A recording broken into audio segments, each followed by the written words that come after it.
Alors là, une partie en ligne contre un joueur classé à 1564. Donc bah là, il a perdu. Donc il a perdu 22 points. Moi, j'en ai gagné 8. Donc j'ai joué avec les noirs, sachant que je suis toujours moins à l'aise avec les noirs qu'avec les blancs. Bon, voyons voir la partie, comment je me suis débrouillé.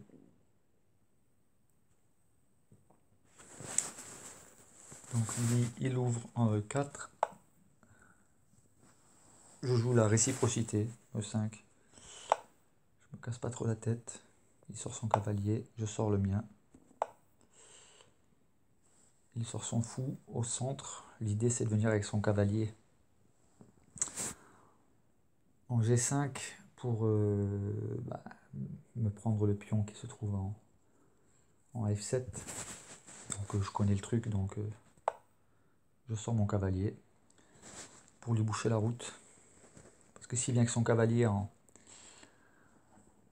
G5, et bien moi je sors mon pion en D5. Voilà, il fait ça, je sors mon pion en D5. Il prend, je prends. Et là il me sort un coup auquel je ne m'attendais pas avec sa dame là.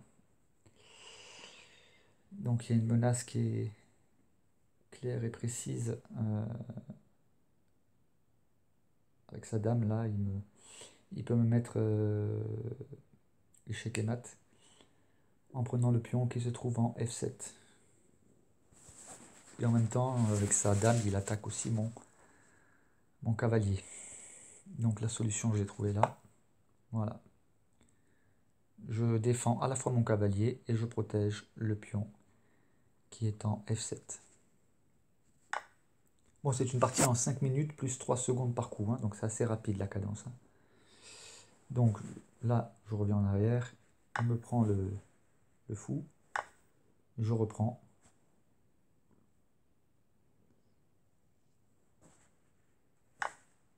Donc là, il me prend alors, hein, il me prend le cavalier et je reprends. Voilà. Au final, j'ai 2 pions au centre, mon cavalier qui est développé. Et lui, il n'a pas de pion au centre et il a juste sa dame qui est en F3. Il rock. Alors là, c'est bien, il prend un bon avantage avec le rock. Et moi, je me prépare à faire le grand rock. Là, pour moi, ça devient trop compliqué de faire le petit rock. Déjà, je peux pas le faire parce qu'il y a sa dame en F3. Et il faudrait d'abord que je dégage mon fou. Et puis qu'ensuite, je fasse dégager la dame. Et voilà. Alors qu'en faisant le grand rock, c'est beaucoup plus simple. J'ai juste à bouger ma dame. Et je prévois de faire le grand rock le plus rapidement possible. Alors ça c'est bien joué, il prévoit il veut m'empêcher en fait de faire le grand rock. Donc c'est une double attaque sur mon pion qui est en D5, donc avec son cavalier et sa dame. Et moi j'ai juste la dame pour protéger pour l'instant. Et je décide, alors j'aurais pu faire le grand rock, j'aurais doublé, hein, j'aurais eu la tour derrière la dame, mais j'ai plutôt envie de dégager ce cavalier là. Voilà, c'est ce que je voulais. Et maintenant je fais le grand rock. Alors lui il attaque, il veut essayer de casser mon centre. Et moi là mon idée c'est je mets ce pion ici en H5 pour soutenir ma dame. Parce que je compte mettre ma dame en G4. Je souhaite échanger les dames. Je veux conserver un certain avantage. Parce qu'ainsi, s'il me prend le pion, je peux lui reprendre avec la tour. Voilà. Son cavalier, il n'a pas une grande marge de manœuvre. Mais lui, il change mes plans. Donc, il prend, je reviens en arrière pour montrer. Il me prend le pion, je reprends, et là, j'attaque sa dame. Bon, il vient ici, ça ne me dérange pas plus que ça. Moi, je lui fais une fourchette. C'est-à-dire que là, j'attaque à la fois sa tour, qui est en A1, et sa reine. Ce qu'on appelle une fourchette. lui, il me prend le pion avec une menace d'échec et mat.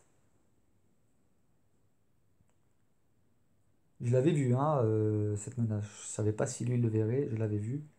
Mais pour moi, ça pose pas ça pose pas de souci là. Voilà, j'avais prévu la porte de sortie. Donc il me met effectivement échec. Eh bien, je bouge mon roi. Vous allez voir. Là, il va me remettre échec. Et là, ce coup-ci, je mets mon roi ici. Et il ne peut plus redescendre avec la dame. Donc si je reviens en arrière, au final, voilà. Je lui fais la fourchette. Il prend mon pion. Je me prépare une porte de sortie. Il me met échec. Je monte. Il me remet échec. Je me place. Voilà. Là, maintenant, il bouge sa tour pour pas que je lui prenne.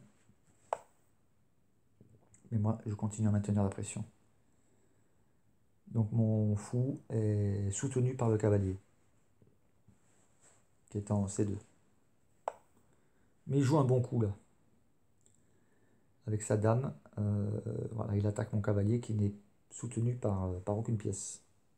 Et si je bouge mon cavalier, eh bien il me prend mon fou. Donc là, je décide de monter la dame pour soutenir mon cavalier, qui lui-même soutient mon fou. Par contre, ça devient une chaîne là, ça devient. Et en même temps, je lui attaque son cavalier qui est en C4. Voilà. Alors là, ce que j'ai prévu, en fait, ce que j'aurais dû faire là, quand même, c'est dû prendre son cavalier, hein. J'aurais dû prendre le cavalier. Mais là, l'idée que j'ai, en fait, c'est d'enfermer sa dame. Donc, en fait, c'est pour ça que j'ai bougé mon roi. Je reviens en arrière, hein. Là, à ce moment-là, j'aurais pu prendre son cavalier, qui n'était soutenu par personne, quoi. Mais moi, j'ai plutôt l'idée de, voilà, je monte mon roi parce que j'ai l'idée de venir avec ma tour en A8 pour attaquer sa dame et l'enfermer. Donc, lui, il attaque mon fou. J'attaque sa dame. Voilà. Et là, c'est bien joué. Il, il fait une fourchette en fait, hein. Une fourchette où il attaque mon pion qui est en. Alors mon pion bien sûr il est protégé, mais une fourchette en B2, mon pion en B2, et ma dame. Donc ça, là le message qu'il fait passer, c'est si je lui prends sa dame, il me prend la mienne. Mais moi je lui prends carrément le cavalier, et comme ça c'est réglé. Et la menace sur sa reine est maintenue. Donc je gagne un cavalier. Il bouge sa dame, ok. Il a réussi à.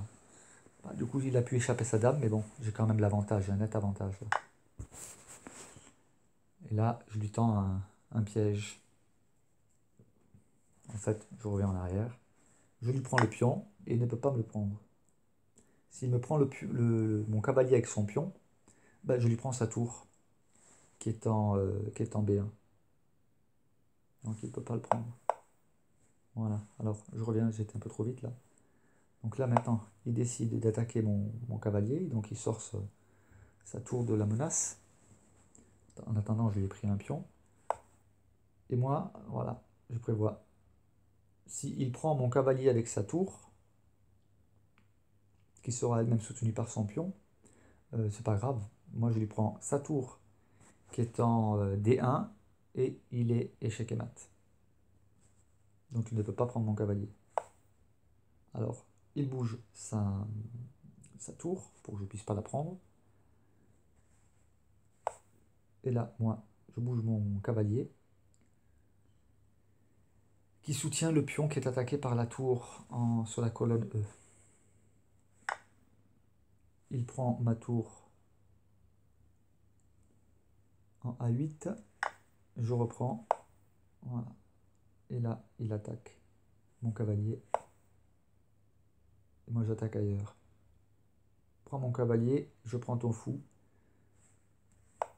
Voilà. Alors, il bouge son roi. Ok. Bah, je lui prends son fou. Il me prend le cavalier. Ok, nos soucis. Là, je lui fais une fourchette. C'est-à-dire, je le mets échec et j'attaque sa dame. Donc, normalement, il est obligé de prendre euh, ma dame. Parce que s'il bouge son roi, s'il met son roi, par exemple, en G1, bah, il perd la dame. Moi, je lui prends sa dame. Voilà, donc il est obligé de prendre. Je prends. Il me prend le pion. Et là, je monte échec. Et là, je vais lui tendre des petits pièges tactiques. Donc là, je mets échec et j'attaque son pion, qui est sur la colonne B, donc étant B2. Il bouge. Non, là, ça a tourné le sens, voilà. Je reviens en arrière. Hein. Donc je mets échec, il bouge. Là, je le mets échec une nouvelle fois, sachant que ma tour, elle est soutenue par mon fou. Et là, je lui fais un magnifique clouage. Donc, échange de tours, il prend ma tour, je prends la sienne. Et là, au final, il lui reste 3 pions. Moi, j'ai 4 pions et un fou. Donc, il va finir par abandonner. Hein. Il ne va pas aller jusqu'au bout.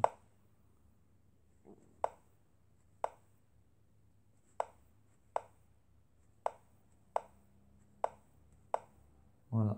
Là, il a compris que c'est cuit. Et il a abandonné ici. Parce que tous mes pions, là, sont protégés. Hein. Sur la colonne G, sur la colonne H, voilà, il ne peut rien faire. Et là, j'ai juste à monter, lui prendre son pion qui est sur la colonne B. Et puis je monte mes autres pions en promotion et puis c'est fini pour lui. Voilà, c'était une belle partie.